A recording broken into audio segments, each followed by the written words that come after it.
ಇನ್ನು ಇದೇ ವಿಚಾರಕ್ಕೆ ಸಂಬಂಧಪಟ್ಟಂತೆ ಗ್ರಾಮೀಣಾಭಿವೃದ್ಧಿ ಸಚಿವ ಪ್ರಿಯಾಂಕ್ ಖರ್ಗೆ ಕೂಡ ಮಾತನಾಡಿದ್ದಾರೆ. ಕಲಬುರಗಿಯಲ್ಲಿ ಸಚಿವ ಪ್ರಿಯಾಂಕ್ ಖರ್ಗೆ ಈ ಪ್ರಕರಣಕ್ಕೆ ಸಂಬಂಧಪಟ್ಟಂತೆ ಕಿಡಿಕಾರಿದ್ದಾರೆ. ಎಸ್ಐಟಿ ಗಡುವು ಮೀರಿದ್ದಕ್ಕೆ ರೇವಣ್ಣ ಅವರು ಅರೆಸ್ಟ್ ಆಗಿದ್ದಾರೆ. ರಾಜಕಾರಣಿಗಳು ಈ ರೀತಿಯ ಕೆಲಸಗಳಿಂದ ರಾಜಕಾರಣಿಗಳ ಮೇಲಿನ ಗೌರವ ಕೂಡ ಕಡಿಮೆ ಆಗ್ತಾ ಇದೆ.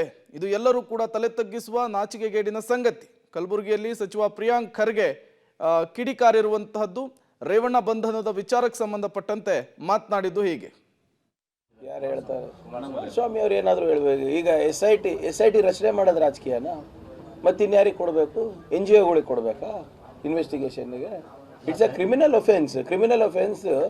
If police does not investigate, ಯಾರು ಇನ್ವೆಸ್ಟಿಗೇಟ್ ಮಾಡಬೇಕಂತೆ? ಯಾವ ತಂಡ ಇನ್ವೆಸ್ಟಿಗೇಟ್ ಮಾಡಬೇಕಂತೆ? ಫಸ್ಟ್ ಆಫ್ ಆಲ್ ಈ ನಾಚಿಕೆಗೇಡು ಕೆಲಸ ಮಾಡಿ ಅದ್ರ ಬಗ್ಗೆ ಇವರು ಅದ್ರ ಬಗ್ಗೆ ಅವ್ರು ಮಾತನಾಡೋದು ಬಿಟ್ಟು ಸರ್ಕಾರದ ಪ್ರೊಸೆಸ್ ಬಗ್ಗೆ ಮಾತಾಡ್ತಿದ್ರೆ ಆಯ್ತಪ್ಪ, ಅವ್ರ ಕಡೆನೇ ಅವರೇ ಮುಖ್ಯಮಂತ್ರಿ ಅಂತ ತಿಳ್ಕೊಳ್ಳಿ. ಅವ್ರೇನು ಮಾಡ್ತಾಯಿದ್ರು? ವಿಭಿನ್ನವಾಗಿ ಅವ್ರು ಯಾವ ತಂಡ ರಚನೆ ಮಾಡ್ತಾಯಿದ್ರು?